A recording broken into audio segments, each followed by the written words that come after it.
Good afternoon. Isn't our hostess amazing? I was just talking to her behind the curtain, and I am going to be the first person to be her fan club president. She's going to be big in Hollywood, so let's all pray for her and wish her well. We need to see more Latinas in major pictures, right? Come on now. Absolutely. Well, first of all, thank you again, LULAC, for allowing me to be here. I was with you in Atlanta, learned a lot about what this organization continues to do. I wanted to publicly thank Senor Rocha Jr. Thank you so much for your hospitality, for your leadership. To Brent Wilkes, your wonderful CEO, and Twitter handle Supreme. You're amazing on Twitter. To our co-hosts of our convention, Senora Mendoza and Senora Rosales, gracias. And to my hostess today, Lourdes Galvan, who's an amazing individual, not only for women, but for all. She really speaks to the heart of our issues. Thank you for your leadership. Absolutely, absolutely. I also want to take a moment to recognize two special colleagues who are in the audience today. I am with the National Council on Aging, and our national board chair is here today, Carol Zernio from San Antonio WellMed Foundation, and Laura Cisneros, also with WellMed. As we say, it takes a village to lead great organizations, but also to ensure that we're all around that leadership table, speaking about the issues that are important to us. And we have several great leaders of our community in the room today that I wanted to recognize. First, a dear friend, Tom Sines, who is the President and General Counsel of MALDEF. I am proud to serve on his national board. Thank you. Thank you so much, Tom. To the National Board Chair of MALDEF, Regina Montoya, also here. To Sid Wilson, President and CEO of ACER, Sid.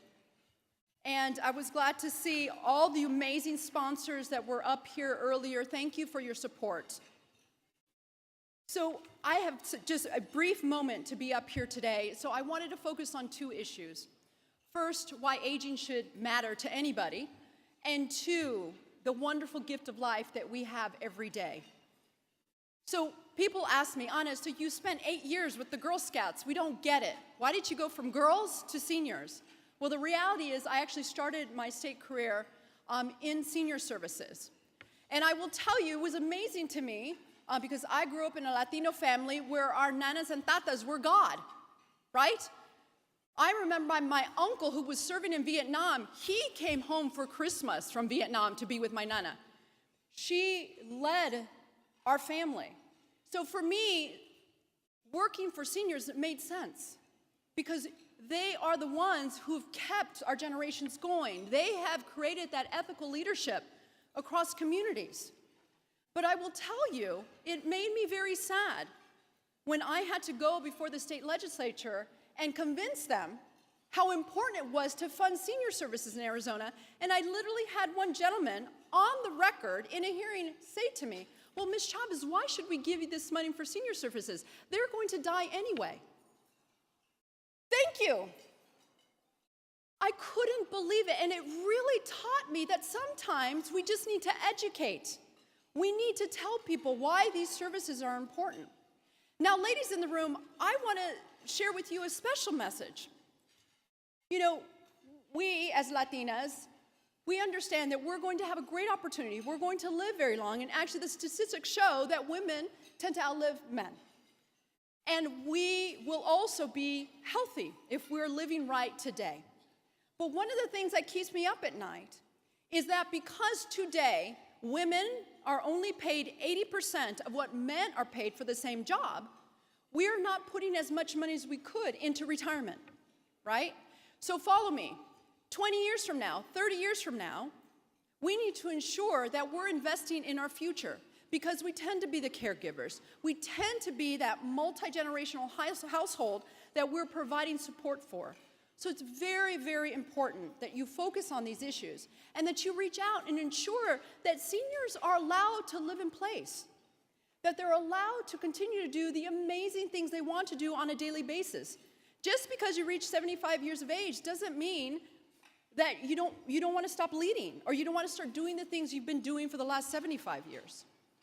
I had the opportunity to visit a senior center here in San Antonio this morning, and I was astounded by the seniors who were doing things that were amazing. They were creating art. They were helping each other learn about exercise and medical issues. And for us, it's happening across the country.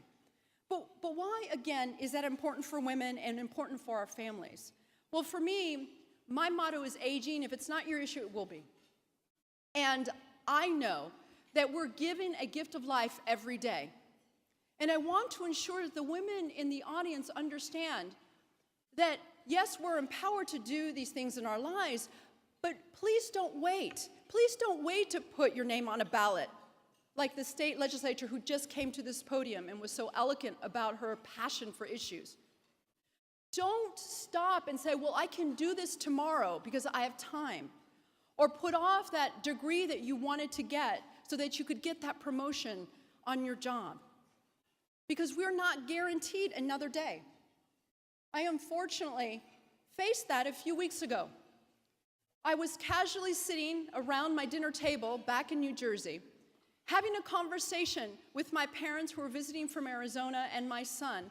And I looked over and I saw that my mom was choking. And anybody who knows me for a split second knows how I adore my parents.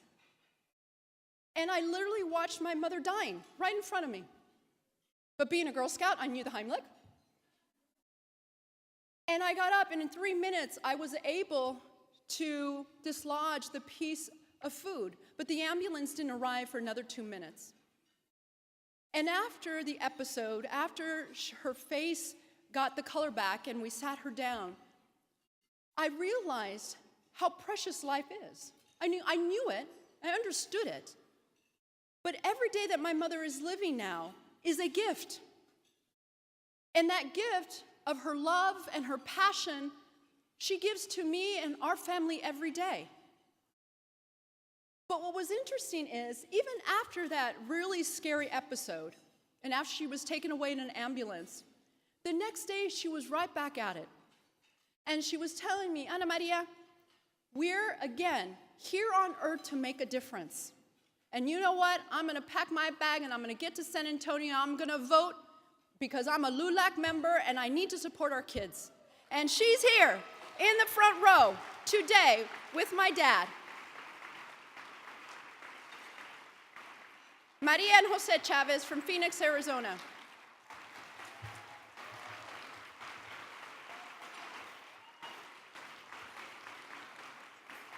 And I share this personal story with you again to bring it full circle. As my mother would say, and my grandmother who spent time in San Antonio would tell you, we as women do not need to be shown the door to lead. We do not have to have multiple syllables after our name with all the degrees that we think we need. We are born with the inherent right to lead in this country, regardless of what people say to us. And to the students in the room, do not wait 10 years. Lead now.